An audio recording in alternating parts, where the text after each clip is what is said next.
Well, are you terrified? Jim asked that question last week, but after this week, it seems like the market is terrified. So let's bring in Mr. Jim Welsh of Macro Tides. And Jim, are we? Should we be terrified? Should we be scared here? I mean, tell us in your interpretation Right. what we've seen this week and how our markets are overreacting here. I don't think they're overreacting in the sense that they just got it wrong.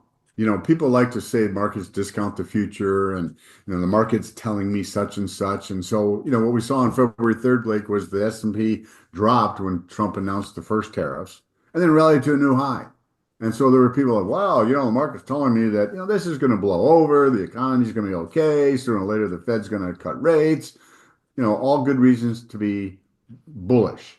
And, I'll point out that in October of 2007, the S&P went to a new all-time high. And people were like, we don't have to worry about that subprime loan crisis and housing and all the rest of that. So my point is, and we've had this conversation about, consensus, opinion versus, what people think about the market and telling them what it's, the market is telling me such and such. It's just isn't good at important turning points. So what we saw was a lot of people were bullish a month or so ago because they thought tariffs weren't going to be a problem. And my view in our conversations were, hey, Trump is serious about this. He's going to follow through. Yeah. And when that happens, investors are going to have a reason to sell. And that's what's manifested. And now they have more than one reason. They've got the tariffs, they got the potential for inflation ticking up. They've got the Fed sitting on its hands because the Fed isn't going to move until the unemployment rate ticks up. And the unemployment rate's a lagging indicator because businesses don't want to let people go right away. They wait for business to turn more sour. So my point is, we went from an environment where people thought there was no reason to sell, and now we've got multiple reasons to sell and really no reason to buy. And I don't think that's going to go away unless, Trump says, okay, we're going to suspend the tariffs for 60 days while we talk. Is that going to happen?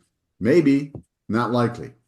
Yeah, that's going to be some that's some hopeful thinking going into a weekend Yeah, where people are really terrified. And so your first chart, Jim, is and let me just pull it up here. No one wins in a yeah, trade war. Tell us what you mean by this. yeah. Well, my view is, really going back to 2017 when President Trump then, in his first term was talking about tariffs. And history has not been kind to tariffs. The best example, and we're going to talk about it in a minute, the Smoot Hawley Tariff Act in 1930. Yeah. What this chart is showing is what will happen to GDP over the next 3 years in all these various different countries, including the US, if a 10% tariff is enacted.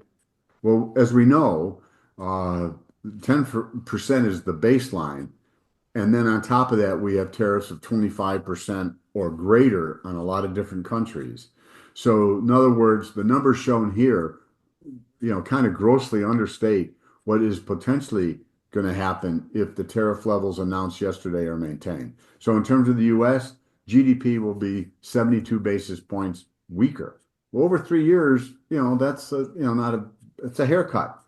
And what I've written about in recent weeks is, Blake, and in the March macro tides, was if you look at 2018, there were a number of studies done. What happened to job creation, manufacturing jobs, and GDP? And remember, the promise is, well, we're going to bring manufacturing jobs home and the economy is going to boom. Well, in 2018, what the studies found, Blake, was we lost about 144,000 manufacturing jobs, and GDP was clipped by 0.2%. Not the end of the world, but at the same time, it didn't achieve what was promised, more jobs in manufacturing and a better economy. And those analyses were, prior to the pandemic kicking in. So my point is, these are the reasons why I've been negative the market because I thought President Trump was definitely going to follow through, and at the same time, I'm not in favor of tariffs. So to me, it's a bad combination, and I think what's happening based on your first question, is people are realizing is, holy moly, he actually is following through on this, and now we got to deal with the fallout, and it isn't good. Right. And it isn't. And so the next chart you brought is about Smoot Hawley. We've heard a lot about this. This isn't the first time you've talked about it. Yep. Tell us what this chart means because it looks very ominous. Yeah, yeah. So what you can see is going back to like 1910 on this chart. What historically has happened with U.S. tariffs, and you can see after 1920 they were going up and then ramped up going into in June of 1930 after the Smoot-Hawley Tariff Act was passed. So my point is the Smoot-Hawley Tariff Act did not cause the depression. This was June of 1930. The stock market topped in September of 29, and by April of 1930, it was down 50%. So the depression was already on its way. But what happened in the wake of the Smoot-Hawley Tariff Act is other countries responded with their own retaliatory tariffs. World trade dropped an amazing 65% after Smoot-Hawley and other countries responded. So did Smoot-Hawley cause the depression? No. Did it make it deeper? Did it make it last longer? In my view, absolutely. And so what you can see is to the right side, President Trump's first tariffs were, okay, modest, pretty much focused solely on China. And this huge spike up puts it in perspective in terms of, well, what's on the table right now relative to what was done in 2018? There's, it's, so again, I don't, again, my approach is that I would have preferred talking about some of the problems. There are countries that are unfair in terms of the trade practices. I mean, Canada has tariffs above 200% on dairy products and a bunch of other things. Is that appropriate? No. Europe has tariffs about U.S. auto exports, way more than ours. Is that appropriate? No. But I would have been preferred basically saying, okay, folks, you got 60 days. We're going to talk about your tariffs that you're charging us, and let's get them down. And if not, we're going to hit you with big tariffs. I've referenced Teddy Roosevelt, whose motto was speak softly, carry a big stick. And to me, that would have been the more appropriate approach, Blake, especially with Canada, Mexico, Europe, allies and friends for decades. Let's speak softly. You got 60 days to help us narrow the tariffs that you have against U.S. exports. And if you don't, here's the big stick. And so to me, having conversations about the tariffs other countries have applied against the U.S. is appropriate and warranted. The way it's being done, I think, is the wrong way. But this is the path we're on, and I thought this was the path we were going, and it would have implications for the financial markets, and we're seeing that. Yeah, we definitely are. Okay, so the next chart you have is eras of globalization, and I mean, explain this chart to us, but I think Yeah, it's pretty self-explanatory. We've been it is. in years of globalization, which has done wonders for the world. But Yeah, yeah. the Trump administration and Donald Trump's argument is it's happened at the expense of the U.S. Yes. Now, let's add some clarification. In the late 1990s, Bill Clinton and a lot of Republicans wanted to allow China to enter the World Trade Organization. The vote on that bill in 2000, Blake, was 85 to 13. So it had widespread support. And the thought behind it was, well, if we allow China to integrate into the global economy more fully, trading with the US, trading with Europe, and so forth, that they might move away from communism toward a more democratic form of government and actually have free elections. All right. So that was the thought behind it. After the 2008 financial crisis, President Xi of China looked at it and said, you know what? I don't think I want to follow those Western guys and their model of economics because look at what it's just brought us. All right. And now, so he then tacked much more aggressively to the approach that he's been following. So that backdrop is important because President Trump likes to blame China. Well, they're all responsible, and these other countries have been ripping us off. Well, in the case of China, we voted for it, so it's not entirely accurate to say that. In terms of this chart, starts in 1870 up until about 1914. There was an increase in globalization. 1914, what happened? Oh yeah, World War One. Smoot Hawley kicked in 1930. And as I said before, global trade dropped by 65%. After World War II, you had the beginning of GATT was formed, World Bank, International Monetary Fund was established. All these things were like, okay, let's encourage free trade.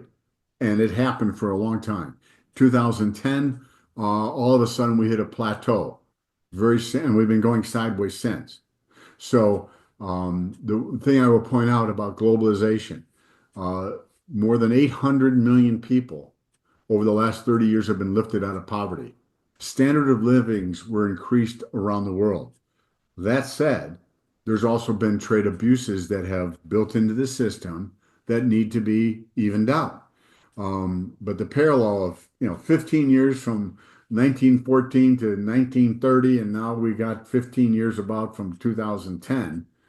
So to me, these are all parallels that implied if we saw a big surge of tariffs, uh, we would follow the 1930s example, where we will see less world trade, which means weaker GDP growth, and that's not a positive.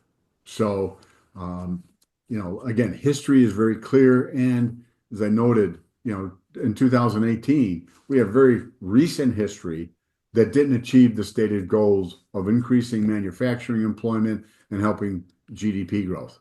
Yeah. So these are the reasons why, I was negative about tariffs in 2017.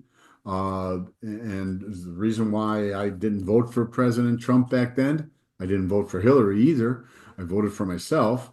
But my point is, I try to go down the middle of the road here on a lot of this stuff, Blake, and understand it in terms of how are the markets going to respond to different policies.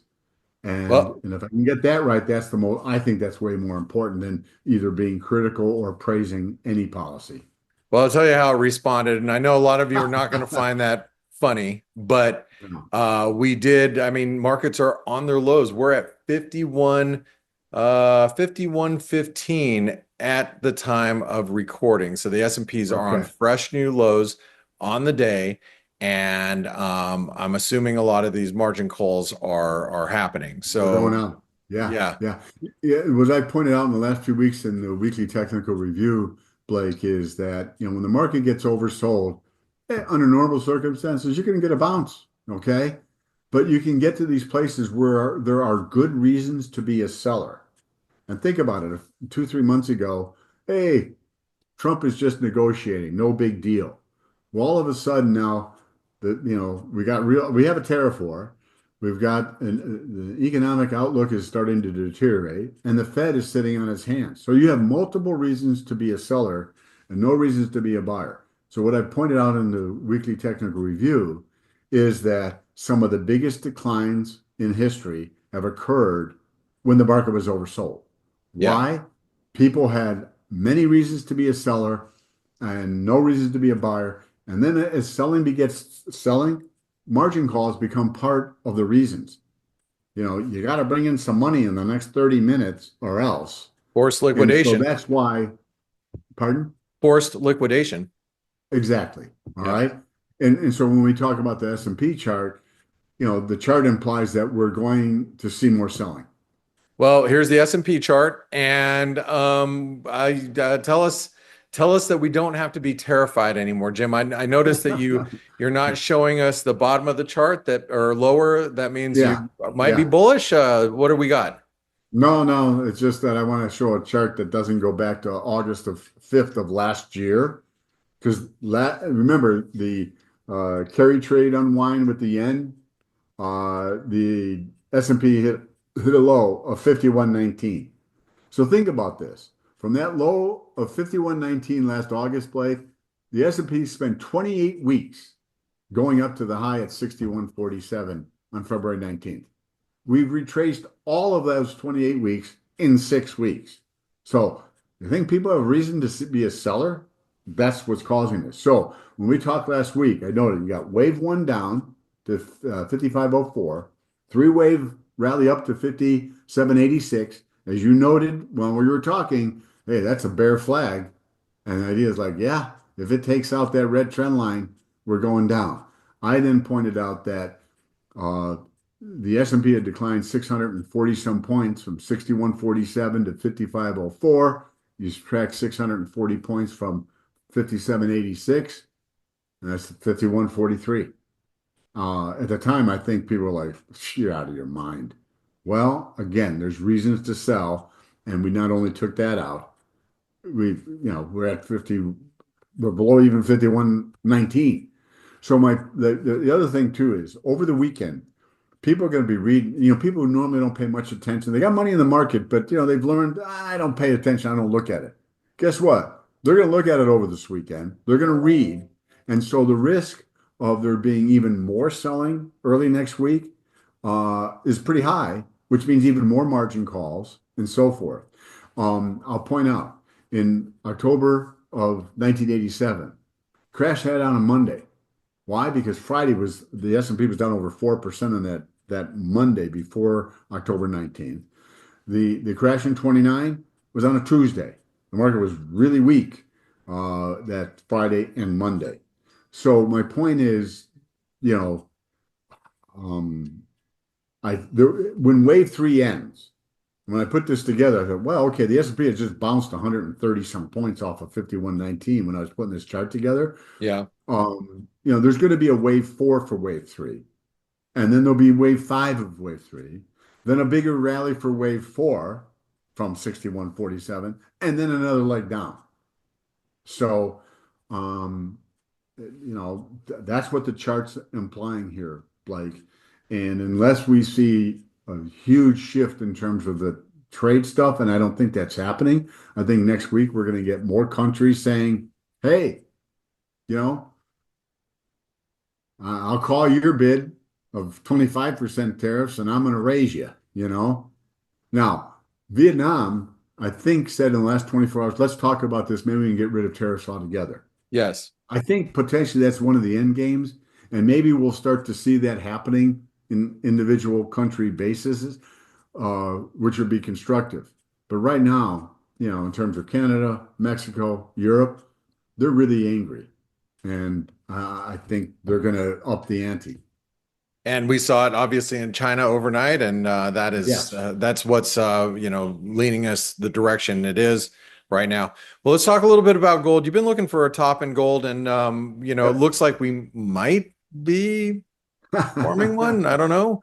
What are your Well, thoughts here? I'm in the camp. Yes, we have topped. Okay. Oh boy. Last week we spoke that I said, okay, you go from the low at 29.85 or whatever it was. You can see in red, 1, 2, 3, 4, 5. So you got five up from that number. Wait, you go all the way over to 25.41. Well, now you can count 1, 2, 3, 4, 5 in green. So that implies that somewhat important top is at least an intermediate top is coming into place. And as I noted last week, if you look at a multi-year chart, you'll see from September of 22, we're completing five up from September of 22. So the risk, as I said, is that we're going to see a correction down to 2,600. Wave four of lesser degree is that 25.41. So over coming weeks and months, I think we'll see gold work its way down. And one of the reasons why gold can get sold is people getting margin calls. They're getting hit on other stuff. So what do they do with something that's a winning position? Yeah. I'm going to sell it because I need the money for whatever. All right. And that's what happened in 2008 when the market got crushed. Gold went down. Why? Because there was a liquidity issue and people needed to sell whatever they could, and gold had been up, and then it got hit. Yeah. So, these are all the reasons why. And what I wrote in the weekly technical review this past Monday is that red trend line dates back to, over a year ago, there was a high, then this high at 27.89. Hey, it looked like we broke out above it. So to me, what that meant is, one of the real signs of a top will be it's a false breakout. Yesterday's low, Blake, was 3,062, which is exactly where the trend line, what I wrote about. And obviously, we're taking that out today. So that's why I feel more confident that, all right, we finally have seen the top in gold, and we're going to see it work its way lower in coming weeks and months. All right. Well, let's in the next weeks and months, I think you got a lot of people that are long gold that are very interested in what you have to say because it does look a little well, that false break of that upper trend line is a little Yeah. worrisome, I would say. Yeah, Um, yeah. Now, if it can reclaim it, then okay, then that would be like, okay, that would be a very positive, important message. All right. TLT. I've been, I was cautious about TLT. I was worried about tariffs, the inflationary aspect, and so forth. And then last week we got the personal consumption expenditure index out, which was hotter than expected. In other words, inflation came in stronger than people were thinking it would, and bonds rallied. And looking at the price pattern, we discussed this, that you had a rally from 84.89 up to 92.79. Then we had a three-wave pullback where A and C of that pullback were almost identical. And so for me, the strength in the face of bad news in terms of inflation suggested, A up, B down. And now if we have a C wave rally, that's equal to the 7.9 point rally that we saw from 84.89 to 92.79. It targeted 96.53. Now, the other thing interesting, we got jobs report. People were looking for 140. It came in at 240. So rather than selling off, bonds rally. What are they looking at? Well, that report is history, and they're looking at the potential of the economy slowing. They're looking past the idea of inflation or anything else. And so, that's what's going on here. So, the price pattern said, you know what?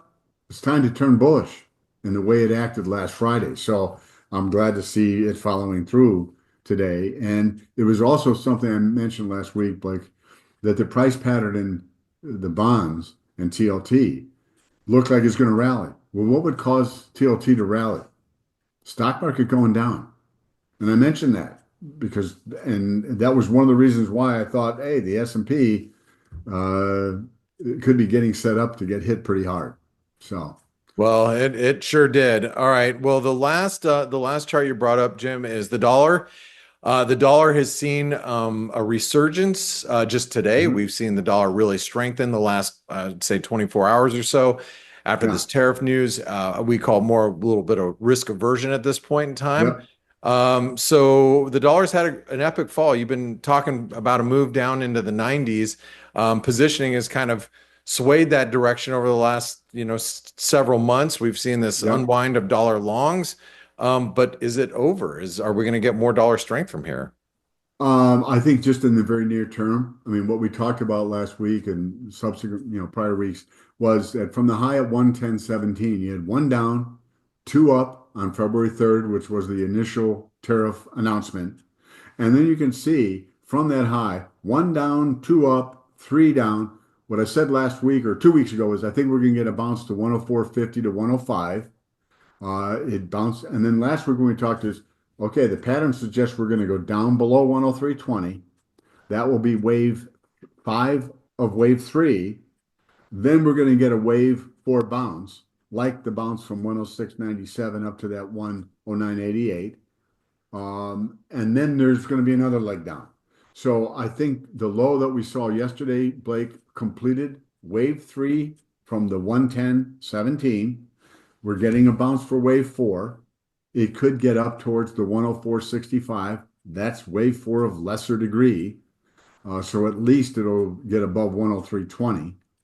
But once that rally's over, I think you're going to see the dollar drop below 101.26 and in all likelihood get below 100. And then we're set up for a much more sustained rally. And in Monday's weekly technical review, I showed a positioning of in the dollar index. Lo and behold, guess what the positioning was in January? People were wildly bullish and they were long. Why? Because they thought, well, tariffs makes the dollar go up. And as you and I spoke over the last few months, my take was at some point in time, the economy is going to be more important to people's outlook for the dollar. And when they start to see that the economy is going to slow, that's going to be negative the dollar. And that's pretty much how it has unfolded. The positioning now is going from big net long positioning in dollar futures. They're now modestly short dollar, but not to the degree that they were last year near when the dollar was near 100, between 100 and 101 and bottomed at 100.16. So to me, if the price pattern that we've just discussed, we get a bounce near term, then a lower low for a wave five from 110, then that's okay. Hey, five down, you're going to get a bounce. Oh, look at this. Positioning is going to be, I think, pretty supportive for the dollar. In terms of the euro, if the dollar bounces near term, the euro is going to pull back. If I'm right and the dollar goes down to 100 or so, the euro should get another tick higher. And there'll probably be RSI divergences, Yeah. that, we'll make a higher high. We'll look at those divergences. And the reasons for, if the dollar gets down near, 100 and it's completed five down and all that, you know, right now, I don't know what the reasons would be why the dollar would rally.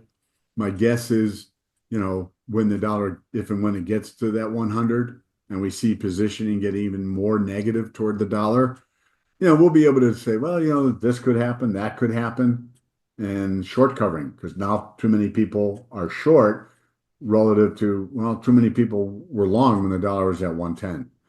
So, that's to me what the pattern is implying. Well, Jim, you've been dead on with the dollar all year long. So for those of us that are dollar bears, I think we need to take note that Jim thinks there could be a little bit of a rally here. So that's something that I think all of us are going to be paying attention to. Yeah, Jim, you've been guiding us each and every week. I'm really looking forward to next week's conversation. It's not like things are getting any easier. Things are just getting crazier and crazier every single day, so it seems.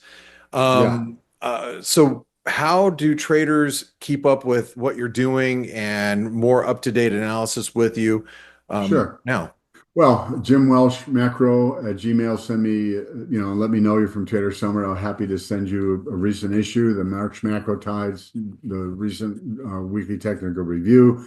Go to macrotides.com, become a subscriber. Again, what I think we've been able to do, hopefully, over the last 2, 3 years, is show how one can look at fundamental analysis and also look at technical analysis and then bring those two disciplines together to provide more accurate outlooks for all the different markets. And so, to me, you really want to learn about this stuff, subscribe, because I go into a lot of detail of explaining things, during our videos. I go in a lot more detail and provide bigger picture stuff in the letters. So, in the meantime, enjoy the volatility, baby. Boy, is there. Jim, I want to thank you so much for spending your time with us. You guys jump down in the comment section. Let Jim know how you feel, what if he's missed anything, if there's some maybe questions you might have for him. Make sure you give a thumbs up to Jim and also subscribe to this channel. It's free to subscribe to this YouTube channel. This way you get this exclusive content every single week. And Jim, I want to say, you've been really nailing the markets here. And I want to thank you for spending your time with us every week and help guiding us, especially when times are so turbulent as they are now. Thank you very much, Blake. Hey, I love doing this stuff. I mean, where can we get, uh, where else can we get the kind of intellectual stimulation that we get from financial markets and obviously turning points in the economy and so forth? That's why, to me, I like to think it almost keeps me less old. Yeah, heck yeah, either that or you could be playing like Yahtzee or something. So And you're or not. shuffleboard. Or shuffleboard. All right. Well, Jim, there's nothing wrong with that, by the way. Any of those Not a actually would be thing wrong fun. with shuffleboard. No, no, no. Even if I had a beer in my hand, it'd be great. Anyway, Jim, thank you so much. Have a great weekend. Good luck, everybody. And we're going to catch you next Friday. You got it. Stay well. Hey traders, Blake Morrow here. Thanks for stopping by our YouTube channel. Don't forget to like, share, and subscribe to our channel. Also click the bell notifications so you do not miss any of our market-related trading analysis from some of the leading industry experts. Thanks for stopping by. We'll see you in the next video.